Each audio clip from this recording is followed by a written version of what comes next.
This program is sponsored by DNS Group Bangalore. Hard work is mantra for success. DNS Polyfab private limited के व्यापार की शुरुआत 2003 में श्री मुरली मनोहर सराफ के मार्गदर्शन में हुई थी। DNS Polyfab yarn, fabric, printing, processing और फ्लेक्सिबल पैकेजिंग आदि विविध उत्पादों में काम करता है। 3 दशकों से अधिक के अनुभव के साथ डीएनएस पॉलीफैब पैकेजिंग में एक महत्वपूर्ण कड़ी के रूप में खड़ा है। कंपनी व्यापार की तुलना में संबंधों को अधिक महत्व देती है। इसकी मुख्य खासियत ग्राहकों की संतुष्टि है। कंपनी 1 लाख टन की मासिक आपूर्ति के साथ वैश्विक स्तर पर विभिन्न प्रकार की पीपी बैग की आपूर्ति में महत्वपूर्ण योगदान दे रही है। अधिक जानकारी के लिए आज ही संपर्क करें 9132879447। धन्यवाद।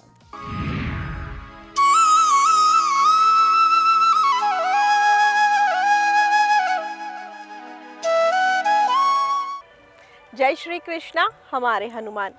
गीता प्रेस विश्व की महान धरोहरों में से एक है जो अब तक 1 शतक पूरा करने जा रही है। यह अपने सनातन साहित्य से ज्ञानवर्धन के साथ साथ आगे आने वाली पीढ़ियों को संस्कारित करने का भी कार्य कर रही है। आज हम इसी सनातन साहित्य के कुछ तथ्य, कुछ अनछुए पहलुओं को लेकर आपके समक्ष उपस्थित हैं। तो दर्शकों, मैं रश्मि मेनन आप सभी का बहुत बहुत स्वागत करती हूं और अब ले चलती हूं आप सभी को महाकाल की नगरी उज्जैन, जहां से शांतम से सीधे पंडित विजय शंकर मेहता जी आपका और हमारा अपनी ओजस्वी वाणी में ज्ञानवर्धन करेंगे और हमें अवगत कराएंगे हमारे इस साहित्य ज्ञान गंगा से। हमारे हनुमान। जय श्री कृष्णा। पवन तनय तुम एक आधारा, कथा कहूँ मैं मति अनुसारा। वक्रतुंड महाकाय सूर्यकोटि समप्रभ निर्विघ्नं कुरु मे देव शुभकार्येषु शुभ सर्वदा। गुरुर्ब्रह्मा गुरुर्विष्णु गुरुर्देव महेश्वर, गुरुर्साक्षात् परब्रह्म तस्मै श्री गुरुवे नमः। परमपिता परमेश्वर की बड़ी अनुग्रह भरी दृष्टि है और भगवान की असीम अनुकंपा है कि आज हम सब लोग सनातन साहित्य का जो महाकुंभ, इसकी जो व्याख्यान श्रृंखला चल रही है, इस व्याख्यान श्रृंखला में आज हम सतयुग से जुड़े विषय पर चर्चा करने के लिए एकत्रित हुए हैं। फिर याद दिला दूं आपको, गीता प्रेस 99 वर्ष पूरे हो रहे हैं। अगले वर्ष हम शतकीय अनुष्ठान उत्सव मनाएंगे और ये सारी दुनिया के लिए आश्चर्यचकित करने वाला तथ्य है कि 15 भाषाओं में 72 करोड़ किताबें कौन प्रकाशित कर सकता है, जिस पर भगवान की कृपा हो जाए। और ऐसा साहित्य जो गीता प्रेस प्रकाशित करती है, अब हमारे नई पीढ़ी के बच्चों के जीवन में उतरना चाहिए, ये मेरा आग्रह रहता है। तो चलिए बस इसी को मस्तिष्क में रखते हैं और इतना बड़ा साहित्य कैसे सब तक पहुँचे। तो विचार किया कि चलो शांतम में इस अनुष्ठान को आरंभ करें। शांतम यानी जहाँ मैं रहता हूँ, श्री हनुमान चालीसे से ध्यान का विश्व का पहला केंद्र, हनुमान जी की इस अद्भुत प्रतिभा के सामने मैं बैठता हूँ, आपसे बात करता हूँ। और विचार ये किया गया कि ऐसे विशाल साहित्य को क्या करें, कैसे लोगों तक पहुँचाएं, तो 4 भाग में हमने इसको बांट दिया। सतयुग, त्रेता, द्वापर और कलयुग। फिर सतयुग में तो वेद, पुराण, उपनिषद सब आते हैं, तो क्यों ना इसका निचोड़ भागवत में है। तो जब हम सतयुग की बात करते हैं तो भागवत कथा सुन रहे हैं, और आज उसी का क्रम है। फिर अगले शनिवार राम कथा सुन लेंगे, क्योंकि त्रेता का समय है। अब इस हनुमान जी के प्रांगण में उपस्थित परमात्मा के प्रत्येक स्वरूप को सादर प्रणाम करते हुए देवलोकवासी स्वामी नारायण देव तीर्थ जी, स्वामी सत्यमित्रानंद गिरी जी, माँ प्रेमा पांडुरंग जी का पुण्य स्मरण करते हुए जूना पीठाधीश्वर आचार्य महामंडलेश्वर स्वामी अवधेशानंद गिरी जी को नमन करते हुए श्री रविशंकर महाराज रावतपुरा सरकार को वंदन, परमधाम पधारे हुए पूज्य पिताजी वल्लभदास जी को नमन, और आप सबके भीतर बैठे हुए दिव्यात्मा को सादर प्रणाम करते हुए आपको याद होगा कि हम चर्चा कर चुके हैं कि भागवत का लेखन व्यास जी ने किया 18 पुराणों में से एक है, जिसके नायक भगवान श्री कृष्ण हैं। ब्रह्मा जी ने अपना ज्ञान अपने पुत्र नारद को दिया, नारद जी से व्यास जी तक पहुंचा, व्यास जी से सुखदेव जी के पास पहुंचा, और राजा परीक्षित शापित हुए। उनको शाप लगा कि 7 दिन बाद तक्षक नाग आके उन्हें डसेगा और उनकी मृत्यु हो जाएगी।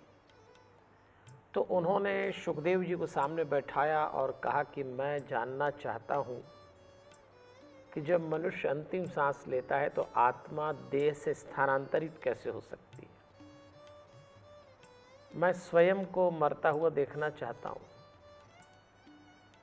मैं होश में मरना चाहता हूँ।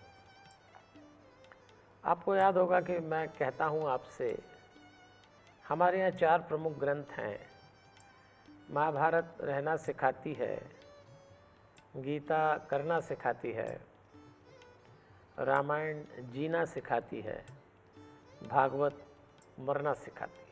आर्ट ऑफ डाइंग, मरना भी एक कला है। तो परीक्षित के प्रश्नों का उत्तर सुखदेव जी दे रहे हैं, और उसी उत्तर देते समय कथा आरंभ हो जाती है, और उस कथा को बड़े अच्छे ढंग से हम सुन रहे हैं। लेकिन इस बीच एक घटना और घटी। नैमिषारण्य में 88,000 शौनकादि ऋषि इकट्ठे हुए। उन्होंने सूत जी से कहा कि हम धर्म के बारे में कुछ जानना चाहते हैं, और जो कथा सूत जी ने सुनाई वो भागवत बन गई। इधर सुखदेव जी को व्यास जी ने सुनाई, सुखदेव जी ने परीक्षित को सुनाई। तो कई लेवल हैं, और हम और आप सुन रहे हैं। आपको ध्यान हो कि पिछली बार जब हम भागवत की चर्चा कर रहे थे तो विषय ये हुआ था कि मनु शत्रुपा की 5 संतानें हुई। मनु शत्रुपा कौन है? हम लोगों के पहले माता पिता। इस संसार में मनु शत्रुपा की जो 3 बेटियां और 2 बेटे हुए, उन्हीं के बच्चे होते गए, और हम लोग आ गए। तो अभी भागवत में ग्रंथकार हमको अपनी ही कथा सुना रहे हैं, अपने ही माता पिता से जोड़ रहे हैं। अच्छा, जो लोग भागवत की कथा अपने घर में कराते हैं, कथा सुनते हैं, उसका उद्देश्य क्या होता है? पितरों की तृप्ति के लिए, अपना वर्तमान सुधारने के लिए, और अपने बच्चों का भविष्य संवारने के लिए भागवत कही जाती है और सुनी जाती है। तो आपको स्मरण मैंने कराया कि मनु शत्रुपा के 5 बच्चे हुए, 3 बेटियां 2 बेटे। आकुति, देवहूति, प्रसूति, 2 बेटे हुए, उत्तानपाद और प्रिव्रत, और अब उन्हीं की कथा चल रही है। तो हमने आकुति की कथा सुन ली थी। अब दूसरी बेटी देवहूति की कथा हम सुन रहे थे। देवहूति का विवाह कर्दम ऋषि से हुआ। तो कर्दम ऋषि ने देवहूति से कहा कि देवी, हमारे यहाँ संतानें हो गई, 9 बेटियां हुई, तो उनका विवाह कर दिया और 1 बेटे हुए कपिल देव, जिन्हें ज्ञान का अवतार माना गया है। तो उन्होंने कहा कर्दम ऋषि ने कि अब मैं जा रहा हूं आश्रम में, आप माँ बेटे रहिए, और वो चले गए।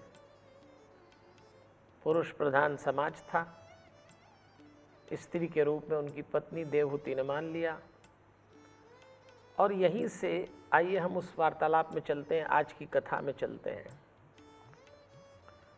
3रे स्कंद की कथा है। थोड़ा याद दिला दूं, 12 स्कंद, 335 अध्याय और 18,000 श्लोक हैं भागवत में। हमें 12 स्कंद सुनना है, 3रा स्कंद चल रहा है।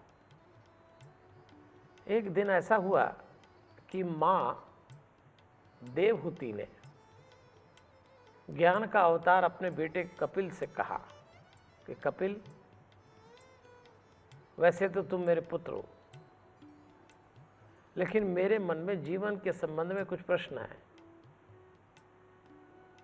तो आज ऐसा करो, तुम गुरु बनकर बैठ जाओ, मैं शिष्या बनकर तुमसे प्रश्न पूछूंगी। देवियों और सज्जनों, इस संसार में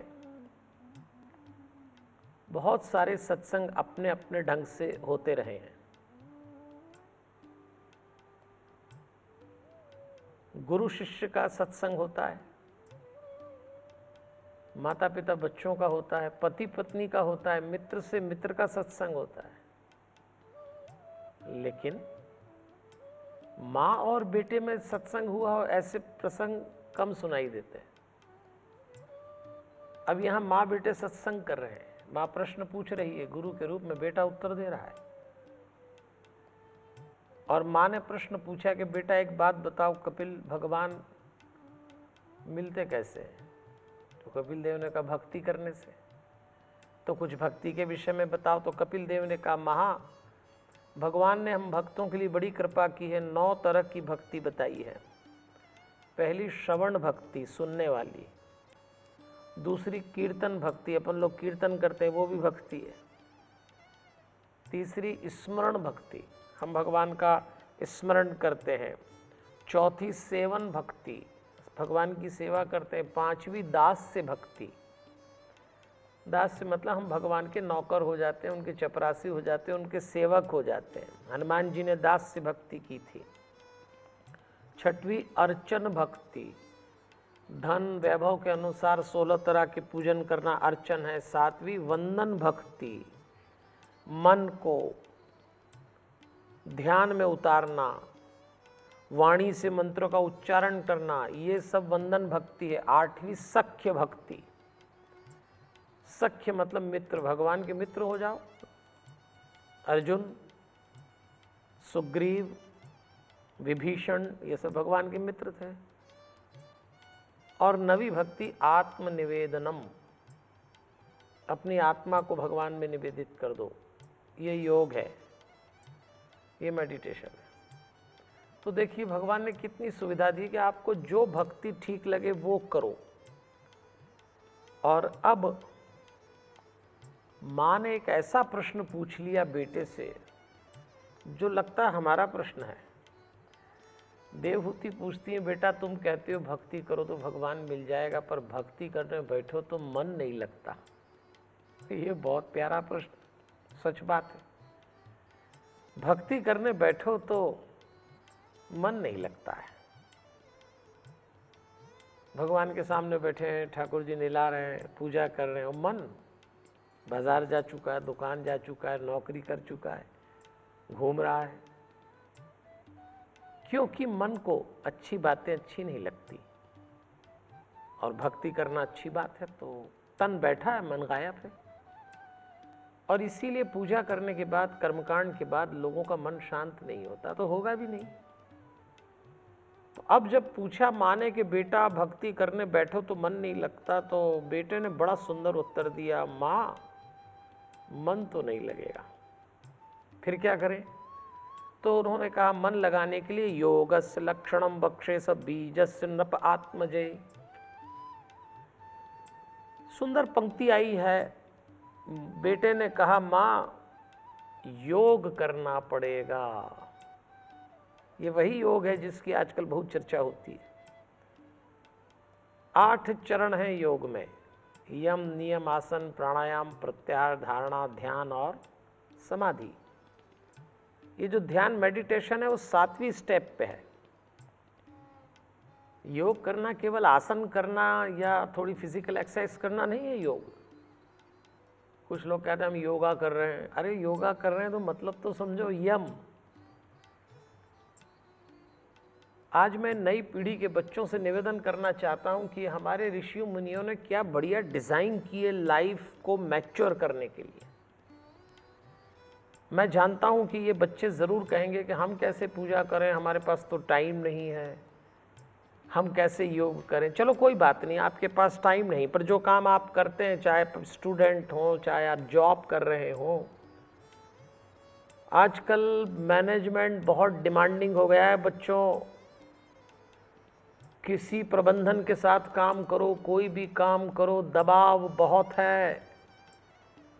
दबाव लंबे समय टिक जाए तो तनाव में बदल जाता है, तनाव लंबे समय टिक जाए तो उदासी में, और उदासी लंबे समय टिक जाए तो डिप्रेशन हो जाता है। इस पीढ़ी के पास योग्यता तो बहुत है, पर ये पीढ़ी डिप्रेशन में भी है। और भगवान के भक्त को तो उदास नहीं होना चाहिए। और डिप्रेशन का कोई इलाज नहीं सिवाय योग के। पर योग को समझिए, यम नियम आसन प्राणायाम प्रत्याहार धारणा ध्यान समाधि। तो 8 चरण को ठीक से समझेंगे तब आप समझ पाएंगे कि योग क्या है। इसमें मैं आपको सिर्फ एक चरण से परिचित कराऊंगा, ध्यान, मेडिटेशन। आजकल तो बड़ा फैशनेबल सब्जेक्ट है, जिसको देखो वही ध्यान करता है। पर यह भी तय है कि बिना ध्यान किए आप शांत नहीं हो सकते। तो देखिए ध्यान में क्या होता है। मन के अभाव का नाम ध्यान है। इस बात को फिर दोहरा रहा हूं, एब्सेंस ऑफ माइंड। मन को अंग्रेजी में माइंड कहते हैं। जिसका मन सक्रिय वो अशांत, जिसका मन निष्क्रिय वो शांत। अब मन सक्रिय होता है अपनी डाइट यानी थॉट खा के।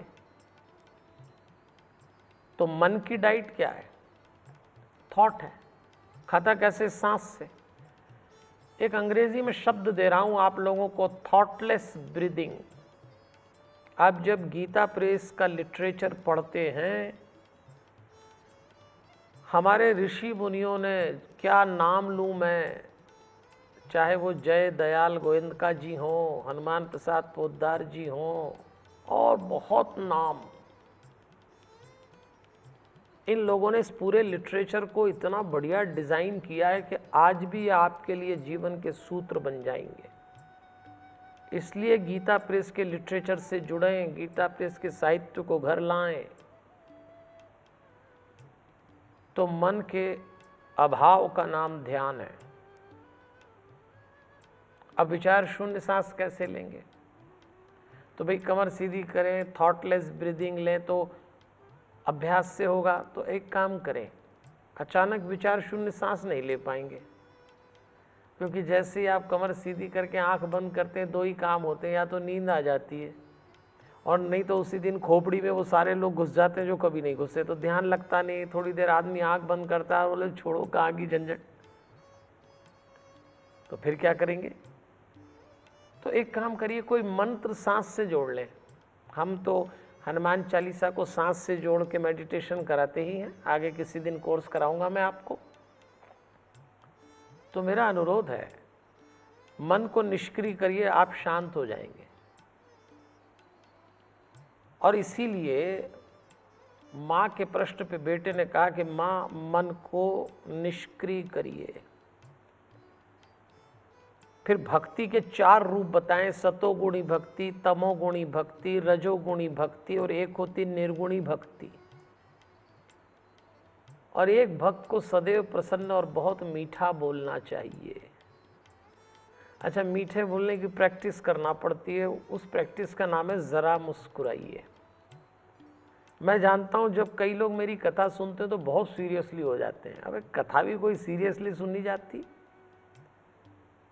हाँ, काम धंधा करो तो सीरियसली करो, समझ में आता है। भगवान की भक्ति में तो मस्ती उतरना चाहिए।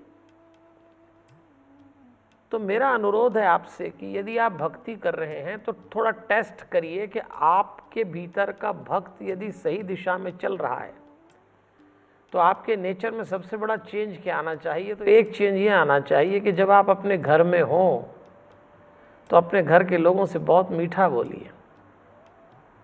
आज मैं देखता हूँ लोग दुनिया भर में तो मीठा बोलते हैं, घर आके घर वालों से एकदम कर्कश बोलते हैं, बदतमीजी करते हैं। देखो भक्त की वाणी कैसी होना चाहिए। एक प्रसंग है, ये प्रसंग मैं आपको इसलिए सुना रहा हूं। शिव जी ने सती जी को दिया था, तो श्रोता कौन थी? सती जी, एक महिला। भक्ति का उपदेश राम जी ने शबरी को दिया था, वहां भी श्रोता महिला, शबरी। अच्छा, यहां भी भक्ति का उपदेश एक बेटा अपनी मां को दे रहा है, देवहूति को, वो भी महिला। तो माताओं और बहनों का भक्ति से बड़ा संबंध है। भक्ति इनके जीवन में बड़ी गहराई से उतरती है, तुरंत उतरती इनके जीवन में भक्ति। तो माताओं बहनों के जीवन में भक्ति पुरुषों की अपेक्षा जल्दी उतरती है। पुरुष थोड़ा तर्क प्रधान हो जाता है और माताएं बहनें सहजता में भक्ति स्वीकार कर लेती हैं। तो यहां भी नवदा भक्ति का उपदेश एक स्त्री को दिया जा रहा है। एक बार श्री राम ने जब शबरी को नवदा भक्ति का उपदेश दिया था तो शबरी देवी से बातचीत में उन्होंने 6 बातें बोली थी। भगवान श्री राम ने शबरी से कहा था, देवी तुमने अपनी बाधाओं पे नियंत्रण पा लिया। श्री राम ने जो प्रश्न शबरी से पूछे और जो बात बोली 6, वो ऐसा लगता है भगवान भक्तों से ही पूछ रहा है, हमसे पूछ रहा है। बाधाओं पे नियंत्रण पा लिया। एक भक्त के जीवन में कई बाधाएं आती, फिर पूछा तुमने अपनी रुकावटें दूर कर ली। तीसरी बात भगवान ने पूछा था, आपका क्रोध स्वाधीन है? भक्त को क्रोध भी नहीं करना चाहिए, मतलब स्वाधीन होना चाहिए। जब भक्त चाहे जब क्रोध करे और नहीं तो वापस कर दे। चौथी बात, तुम्हारा खान पान नियंत्रण में है। 5वीं बात, तुम्हारा मन प्रसन्न रहता है। और 6वीं बात, भगवान श्री राम ने शबरी से कहा था, तुम चारु भाषिणी हो। चारु भाषिणी मतलब बहुत मीठा बोलती हो। और सच बात है, भक्त को बहुत मीठा बोलना चाहिए। तो मैं आपसे अनुरोध करूंगा, अभी हम बात सुन रहे हैं पुत्र और माँ के सत्संग की, और उसमें माँ ने सवाल पूछा भक्ति का, मन नहीं लगता तो बताया योग करो। तो देवियों और सज्जनों, अब एक बहुत प्यारा सवाल ऐसा लगता है अब माँ ने नहीं, अब देवहूति के भीतर बैठी स्त्री ने पूछा। अब एक स्त्री सवाल पूछ रही है एक पुरुष से, और वो कह रही हैं कि बेटा, पुरुष प्रधान समाज है, तुम्हारे पिता ने मुझसे विवाह किया और उसके बाद निर्णय लिया कि मैं जा रहा हूं वन में, तुम आश्रम में रहो। तो क्या भगवान पाने के लिए वन में जाना पड़ता है? हम स्त्रियां घर में हैं तो क्या हमें भगवान नहीं मिलेगा? जो उत्तर दिया था कपिल देव ने, आज हमारे बड़ा काम का है। उन्होंने कहा था, माँ, परमात्मा पहली बात तो स्त्री और पुरुष का भेद नहीं मानता, ये तो हमारे बनाए हुए हैं। परमात्मा तो भक्त देखता है। और दूसरा, भगवान को पाने के लिए सब कुछ छोड़ के जंगल जाना जरूरी नहीं है। अगर मिलना है तो आपको घर में रसोई बनाते हुए मिल जाएगा। आपको दुकान पे गल्ला गिनते हुए मिल जाएगा, और नहीं मिलना है तो आप हिमालय की तलहटी में, सुनसान जंगल में, आश्रम में चले जाएं, नहीं मिलेगा। यदि हम अपनी गृहस्थी के केंद्र में परमात्मा को रख लें तो ये जिंदगी के जो संघर्ष हैं, जो थपेड़े हैं, जो परेशानियां हैं, जिससे सब दुखी हो जाते हैं, ये ना हो, पिसेंगे नहीं। और तब ग्रंथकार ने लिखा कि माँ बेटे के सत्संग के बाद देवहूति मुक्त जो हुई, देवहूति जो जानना चाहती थी वो जान ली, तो लिखा सच अपि तनय उक्तेन योग आदेशेन योग युक। भागवत में एक श्लोक आया है कि अपने पुत्र के द्वारा दिए गए योग के साधन से योगाभ्यास करते हुए समाधि में स्थित हो गई। इसको और सरलता से बताऊं तो माँ ने बेटे से सत्संग किया, योग का अर्थ समझा और समाधि में अपने आप को स्थित कर दिया। देवियों और सज्जनों, भागवत आर्ट ऑफ डाइंग का ग्रंथ है। मरना सबको है, बचेगा कोई नहीं। लेकिन जीवन के अंतिम समय यदि आप योग साध लें तो समाधिस्थ होकर जा सकेंगे। इसलिए मैं खास तौर पे बड़े बूढ़े लोगों को कहता हूं, आप भी योग करें और अपनी नई पीढ़ी के बच्चों को बैठा के ज्वाइंट योगा, ग्रुप योगा, जो आप नाम दें, समूह में भोजन करते हैं, बैठ के टीवी देखते हैं और सारी बातें करते हैं, थोड़ा योग भी करिएगा। तो देवहूति तो चली गई और ग्रंथकार ने यहां आकर तीसरे स्कंद का समापन किया। 12 स्कंद हैं, 335 अध्याय, 18,000 श्लोक। अब हम चौथे स्कंद में चल रहे हैं भागवत के। धर्म, अर्थ, काम और मोक्ष, ये 4 पुरुषार्थ हैं। तो चौथे स्कंद में ये 4 स्टेप हैं। तो देवियों और सज्जनों, अब बात आएगी, आपको ध्यान हो, मनु शत्रुपा के 5 बच्चे। तो हमने आकुति और देवहूति की कथा सुनी, अब हम प्रसूति की कथा सुनेंगे। तीसरी बेटी, तीसरी बेटी का नाम है प्रसूति। प्रसूति का विवाह किससे किया जाए? कोई योग्य वर ढूंढना था। तो मनु शत्रुपा को लगा छोटी बेटी है, थोड़ी जिद्दी है, थोड़ी हठीली है, तो उसका विवाह कर दिया दक्षराज से। और उनके यहाँ 16 कन्याएं हुई। 13 का विवाह धर्म से किया, एक पितृगण को दी गई, एक अग्नि को दी गई, और जो सबसे छोटी बेटी थी जिसका नाम रखा सती, उनका विवाह करा दिया शिवजी से। अच्छा, वो भी माँ की तरह जिद्दी थी। देखो, माता पिता तो जानते हैं अपनी बच्ची का स्वभाव, तो अपनी बेटी के गुण दुर्गुण सब माता पिता को मालूम है, और जब उसका विवाह करते हैं तो वो ऐसा ही ढूंढते हैं जो उसको संभाल सके। सारे विवाह ऐसे होते हैं। अच्छा बताइए, जब हमारे यहाँ विवाह प्रस्ताव आते हैं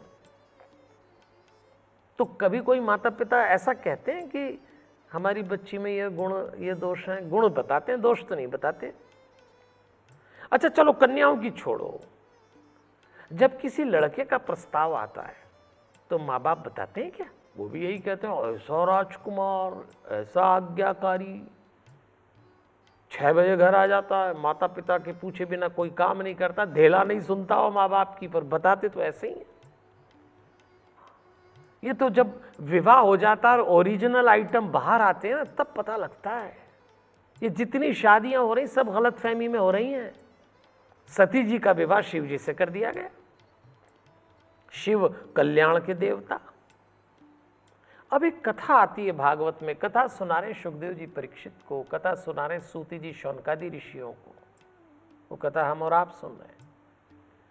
एक दिन शिव जी ने अपनी पत्नी सती देवी से कहा कि मेरी राम कथा सुनने की इच्छा होती है, आप चलेंगे मेरे साथ?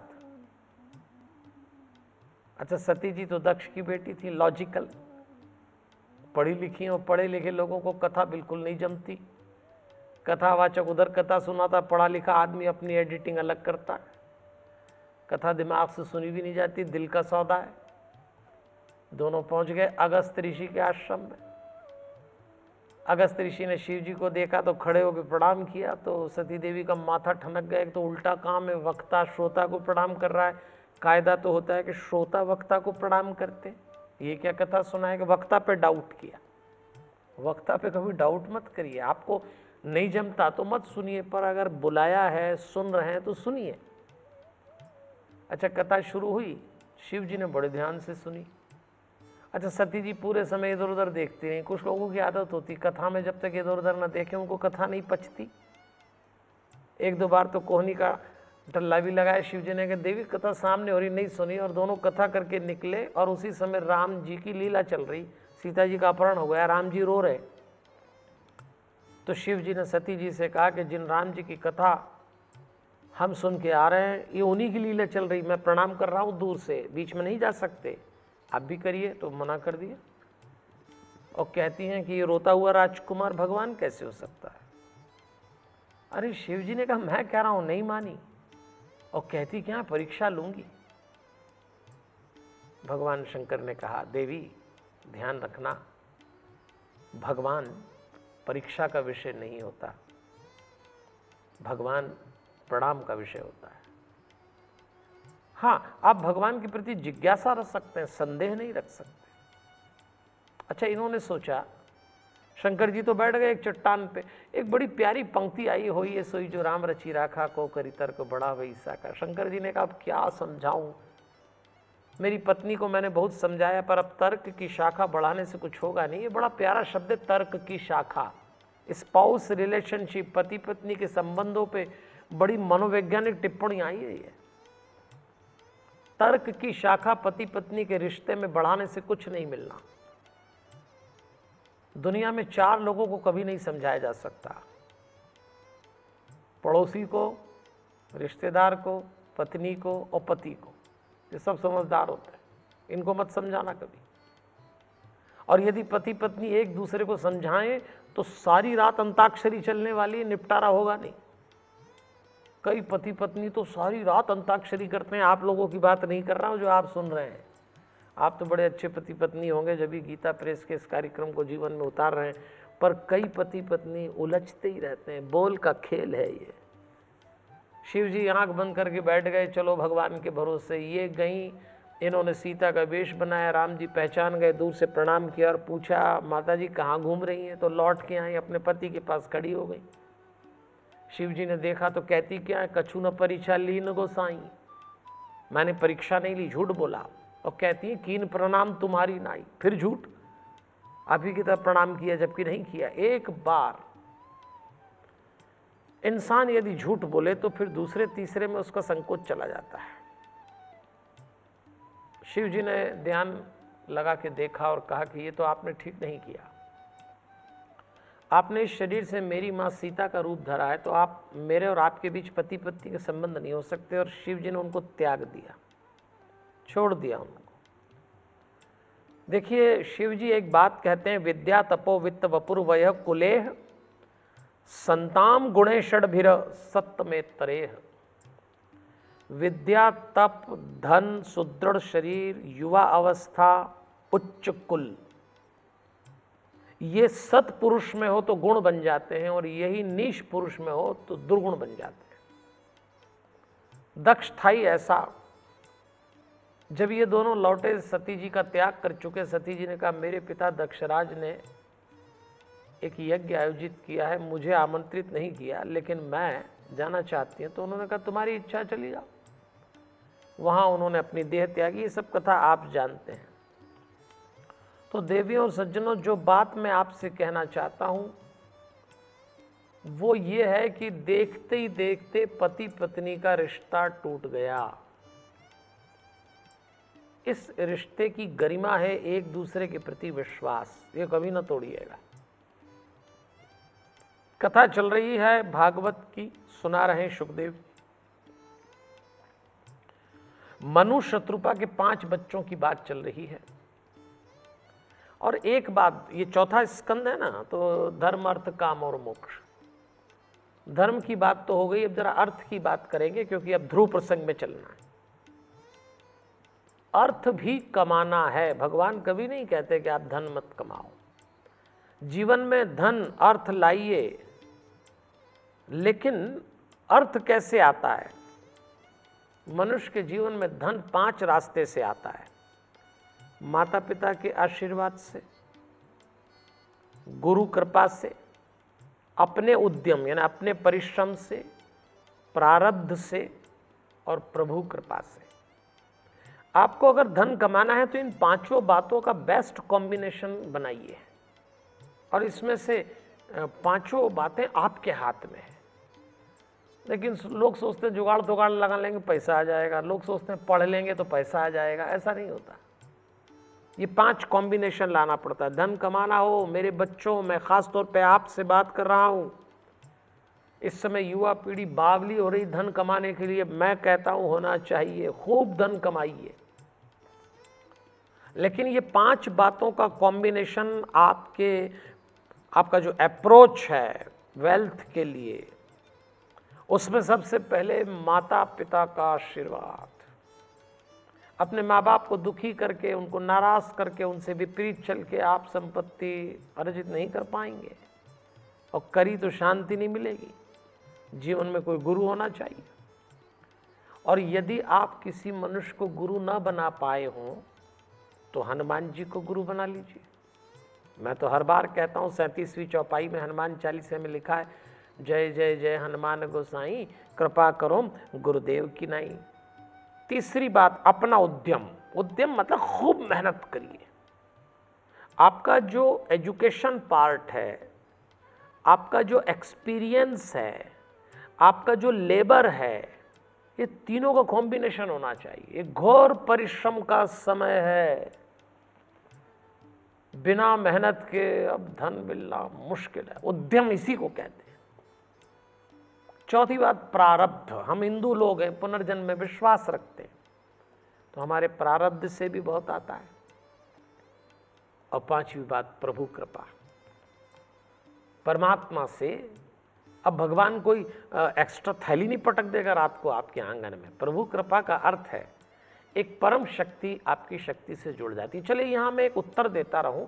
मुझे बहुत सारे लोगों ने प्रश्न पूछे, और ख़ासतौर पे नई पीढ़ी के बच्चे पूछते हैं, पंडित जी पढ़ना हमको है, मेहनत हमको करना है, टैलेंट हमें दिखाना है, मारा मारी हमें करना है, उठा पटक हम करते हैं, अब इसमें भगवान क्या करेगा? भगवान की कृपा। हाँ बिल्कुल ठीक है। चलिए अब जरा विज्ञान की दृष्टि से विचार करें। ये जितनी मेहनत, परिश्रम, पढ़ाई लिखाई, टैलेंट आप शो करते हैं, ये आपके भीतर एक लाइफ एनर्जी होती है, उससे होता है। वो ढीली पड़ जाए, आप बीमार हो जाएंगे, डिप्रेशन में चले जाएंगे। एक होती लाइफ एनर्जी जो हमारे भीतर, एक होती कॉस्मिक एनर्जी जो बाहर है तो सही बाहर, उसी से तो ये मोबाइल चल रहा है, उसी से ये सब चल रहा है। वो जो कॉस्मिक एनर्जी इतनी पावरफुल है कि वो यदि आपकी लाइफ एनर्जी से कनेक्ट हो जाए, प्रभु कृपा इसी को कहते हैं, और किसी को नहीं। और इसको कनेक्ट करने के लिए थोड़ी देर मेडिटेशन करिए, योगा करिए, कनेक्ट हो जाएंगे।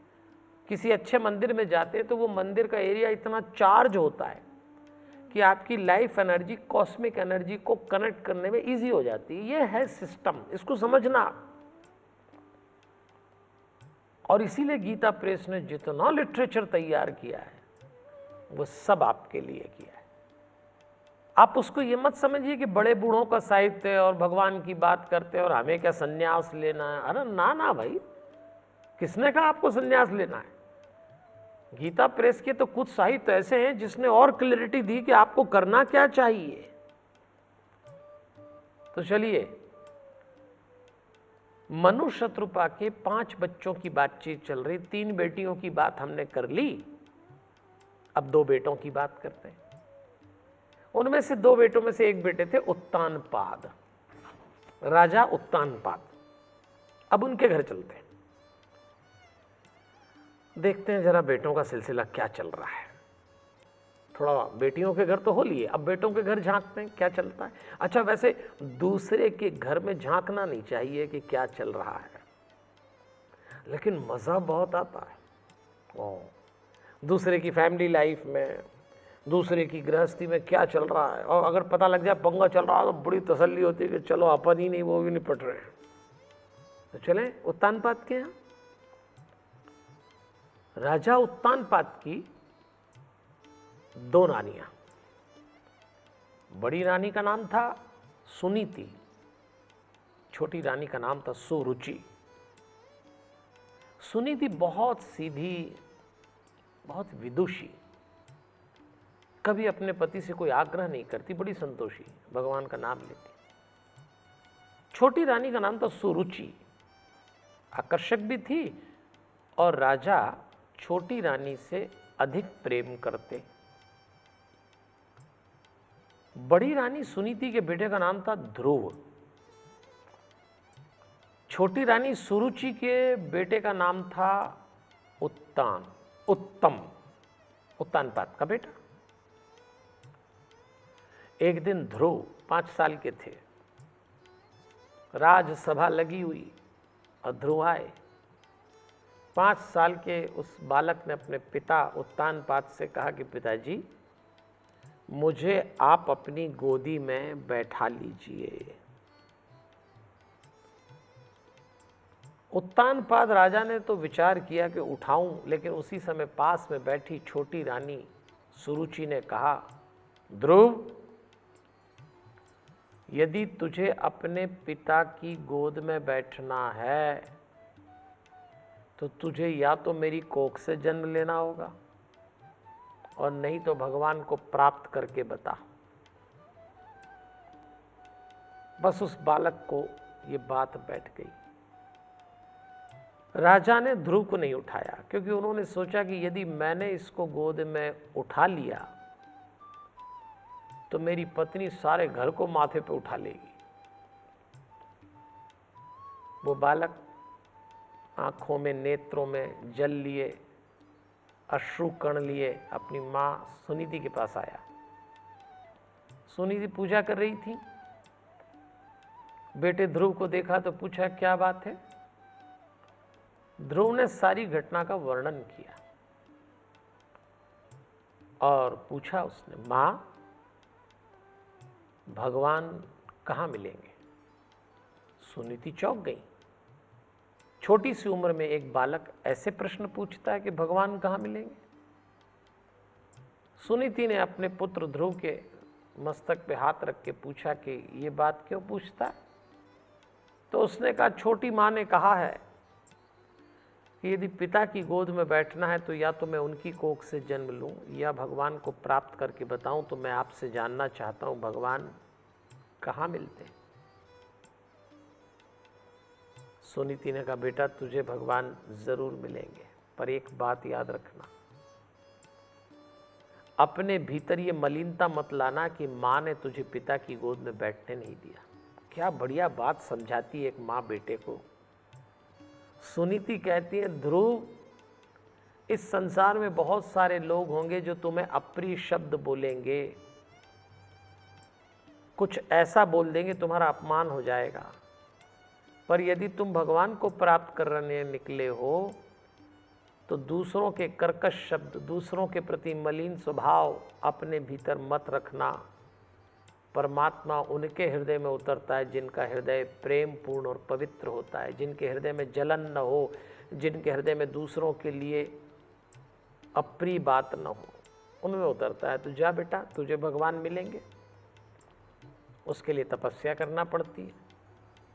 देखिए, बचपन में ही माँ सुनीति ने अपने बेटे का लक्ष्य, अपने बेटे की जीवन की धारा बदल दी और ध्रुव चल पड़े। ध्रुव जब चल पड़े तो जंगल में ढूंढ रहे भगवान कहाँ मिलेंगे, तपस्या कहाँ करना है। उसी समय ध्रुव को मिल गए नारद जी। नारद जी ने उससे पूछा, बालक कहाँ घूमते हो जंगल में? ध्रुव ने कहा, भगवान पाने निकला हूं। तो नारद जी ने कहा कि अरे, भगवान ऐसे मिलते हैं? तू जानता है तुझे तपस्या करना पड़ेगी, हो सकता है एक पैर पे खड़ा रहना पड़े, अन्न छोड़ना पड़े, फलाहार, उसके बाद जल, और एक समय तो हो सकता है जल भी छोड़ना पड़े और वायु का ही पान करना पड़े। आसान नहीं तपस्या। तो ध्रुव ने कहा, हे मुनिराज, या तो कोई मार्ग बताइए और नहीं तो अपने मार्ग जाइए, डराइए मत। मैं डरने वाला नहीं हूं, मैं परमात्मा को प्राप्त करके निकलूंगा। नारद जी ने कहा तो फिर सुन, ये मंत्र ले, इसका जप कर। ओम नमो भगवते वासुदेवाय, ओम नमो भगवते वासुदेवाय, ओम नमो भगवते वासुदेवाय। गुरु मंत्र दे दिया और ध्रुव ने उसी मंत्र का जप किया, ओम नमो भगवते वासुदेवाय। यहां एक बात सोचने वाली है देवियों और सज्जनों के, गुरु क्या करता है जीवन में। नारद ध्रुव के जीवन में गुरु बन के आए और गुरु मंत्र दे गए। गुरु और शिष्य का रिश्ता गुरु मंत्र का रिश्ता होता है। कोई ना कोई गुरु मंत्र होना चाहिए। मैं तो कितनी बार कहता हूं, यदि कोई गुरु मंत्र न हो ना तो हनुमान चालीसा को गुरु मंत्र मान लीजिए और सांस के साथ पढ़ना शुरू करिए, सिद्ध हो जाएगी। ध्रुव ने तपस्या की, परमात्मा प्रसन्न हुए, प्रकट हो गए भगवान। और भगवान ने देखा आंख बंद करके बैठा है तो अपने शंख से ध्रुव के कपोल को स्पर्श किया। अंदर भगवान की छवि थी, वो चली गई तो ध्रुव ने आंख खोल के देखा कि भगवान की छवि जो मैंने अपने भीतर रखी थी, मैं जिसका ध्यान लगाता था, वो छवि गायब हो गई। आंख खोला तो भगवान सामने खड़े और कहा, मांगो ध्रुव, क्या मांगते हो। छोटा सा बालक था। भगवान ने कह दिया, तेरा राज्य अखंड हो, तेरा वंश खूब चले, तेरे जीवन में धन धान्य आए। और भगवान ने ध्रुव से कहा कि तथास्तु, और भगवान अंतर ध्यान। अब ध्रुव को लगा कि ये मैंने क्या किया। भगवान सामने आए और वो कह गए राज्य मिले, धन मिले, वंश चले, ये सब तो हम ही कर लेंगे, इसमें भगवान क्या करे। चूक गया मैं। उस बालक को समझ नहीं आया कि भगवान से मांगना क्या है। सीधे साधे थे ना। आज का कोई बालक होता तो पूरा ही खाली कर देता भगवान को, लेकिन ध्रुव को तो समझ नहीं आया। और तब एक बात हमें समझना है इस प्रसंग से कि जो गलती ध्रुव कर गए वो हम कभी ना करें। जीवन में कभी भगवान मिल जाए और वो कहे मांग ले, तो क्या मांगोगे? कार, बंगला, धन, दौलत, वैभव? ना ना, ये तो हमें ही अर्जित करना, ये कभी भगवान से मत मांगना। अगर भगवान मिल जाए और कह दें कि मांग, क्या मांगता है, तो कहना तुझको तुझी से मांगते हैं, इससे कम का सौदा नहीं करेंगे। देना है तो खुद को ही दे दीजिए। और भगवान बंध जाता है, देना पड़ता है। ध्रुव लौट के अपने राज्य में आए तो नारद जी ने सूचना करी कि ध्रुव को भगवान मिल गए, ध्रुव को भगवान मिल गए। जय जयकार हो गई। जिस ध्रुव को भरी सभा में पिता की गोद में नहीं बैठाया गया, उस ध्रुव को राज्य की सीमा से ही लोग कंधे पे उठाकर लाए। जय हो, जय हो। भैया, एक भगवान क्या मिल जाता है जीवन में, सारी दुनिया आसपास नाचती है। और सारी दुनिया आसपास नाचे और भगवान जीवन में ना हो ना, तो ये दिखावा किसी भी दिन खत्म हो जाएगा। स्वामी रामतीर्थ कहा करते थे, भागती फिरती थी दुनिया जब तलबगार थे हम, और अब जब बेतलब हो गए तो दुनिया मिलने को बेकरार है। सचमुच हम ये साधु संतों के पास क्यों जाते हैं बताइए? बड़े बड़े धनाढ्य लोग, वैभवशाली लोग इन साधु संतों के चरणों में लोट लगाते हैं। क्या है इनके पास?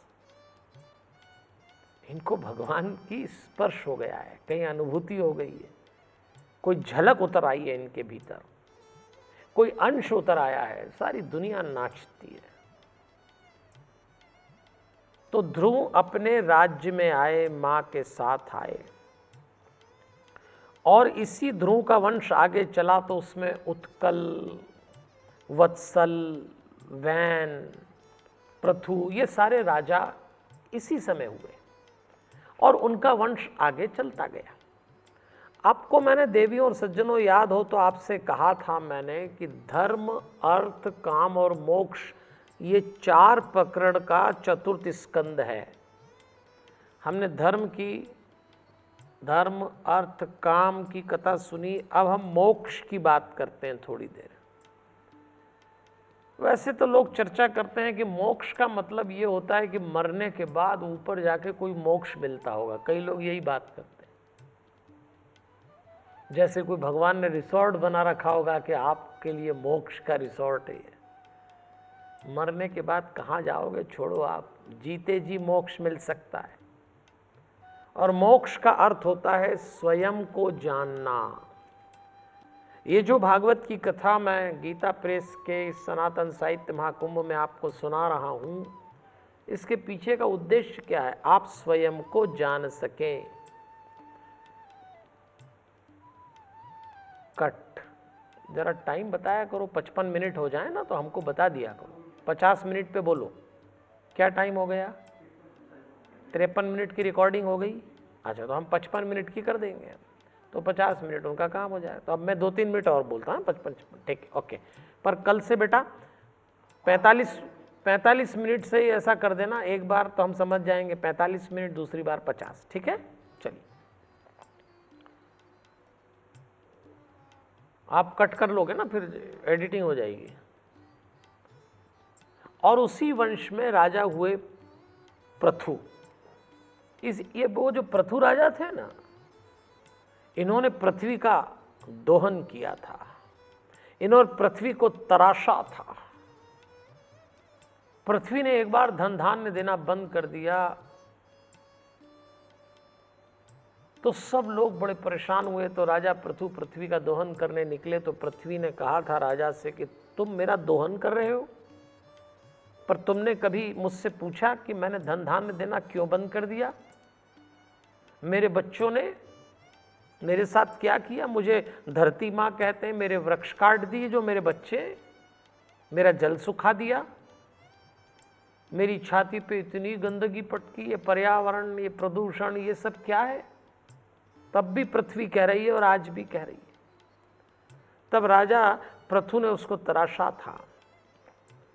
और आज हम अपने प्रसंग को समाप्त करें तो मैं एक बात कहना चाहता हूं कि जैसे पृथु ने पृथ्वी को तराशा, ऐसे हमें भी अपने जीवन को तराशना पड़ेगा। देखिए देवियों और सज्जनों, जीवन सबको मिलता एक जैसा है। बचपन में जब जन्म होता है, पहले माँ बाप तराशते हैं, उसके बाद जब हम बड़े होता है तो हमारे गुरुजन तराशते हैं, उसके बाद हम खुद तराशते हैं अपना जीवन। मुझे एक बात बहुत अच्छी लगती है, आपसे शेयर करता हूँ और यही वाणी को विराम देंगे। जीवन को तराशना पड़ता है। आपने कभी किसी मूर्तिकार को पत्थर से मूर्ति बनाते हुए देखा हो? या अब देखना ध्यान से। एक पत्थर होता है, उसमें से आंख भी निकल आती है, होठ भी निकल आते हैं, कान भी निकल आते हैं। कैसे निकल आते हैं? वो उसमें होते हैं। तो जब मूर्तिकार आंख बनाता है तो आंख नहीं बनाता, वो आंख के आसपास का वेस्ट पत्थर हटा देता है तो आंख पत्थर में से निकल आती है।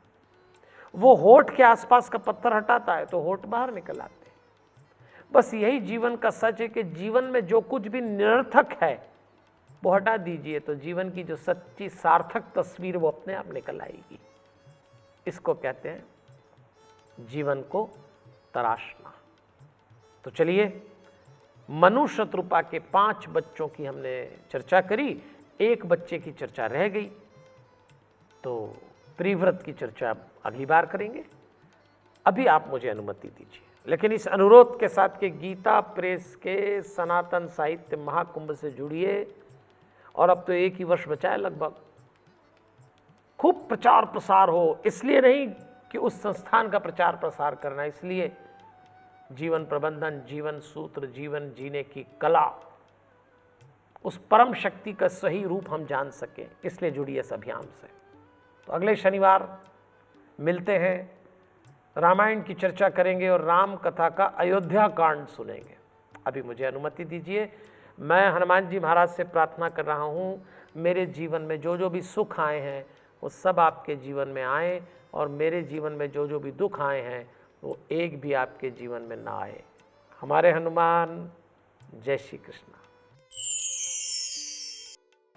तो अभी आप शांतम से पंडित विजय शंकर मेहता जी के द्वारा प्रस्तुत ज्ञान गंगा में गोते लगा रहे थे। और जैसा कि आप सभी जानते हैं कि हर सप्ताह एक क्विज के द्वारा आपके ज्ञान को भी ना केवल परखा जाता है बल्कि इसको निखारने का भी प्रयत्न किया जाता है। और हमारा ज्ञान रथ ऐप इसमें पूर्ण रूप से सहायक है। पिछले सप्ताह का प्रश्न था, उस गिद्ध का नाम क्या था जो माता सीता को बचाने के लिए रावण से युद्ध करते हुए वीर गति को प्राप्त हो गया? संपाति, नल, जामवंत या जटायु? सही जवाब जटायु। ज्ञान रथ ऐप को देखने से पता चलता है कि पिछले सप्ताह के क्विज के विजेता है राजकन्या जगदीश मान, परली, बैजनाथ, महाराष्ट्र। ऋतिक नंदाल, पानीपत, हरियाणा। रविंद्र कुमार मेहर, शिवलीला, दानापुर, होशंगाबाद। आप सभी को शुभकामनाओं के साथ बताते चले कि आपको आपका पुरस्कार जल्द ही मिल जाएगा। इस सप्ताह का प्रश्न है, इस सप्ताह का प्रश्न है, राम जी को कितने साल का वनवास मिला था? 14, 15, 18 या 21? आपके उत्तर देने की आखिरी तारीख। अब समय की कमी को देखते हुए आपको बताते चले कि आप सभी अपने अपने उत्तर ज्ञान रथ ऐप पर भेज सकते हैं, जिसकी जानकारी तथा पुरस्कारों की जानकारी नीचे दी जा रही है। इस सप्ताह बस इतना ही। अगले सप्ताह फिर से आप और हम मिलकर ज्ञान, ध्यान, धर्म की इस पावन गंगा में गोते लगाएंगे और शिक्षा, स्वास्थ्य, संस्कार के साथ साथ राष्ट्रवाद के नारे को भी बुलंद करेंगे। जय श्री राम, जय श्री कृष्ण, हमारे हनुमान। जय हिंद।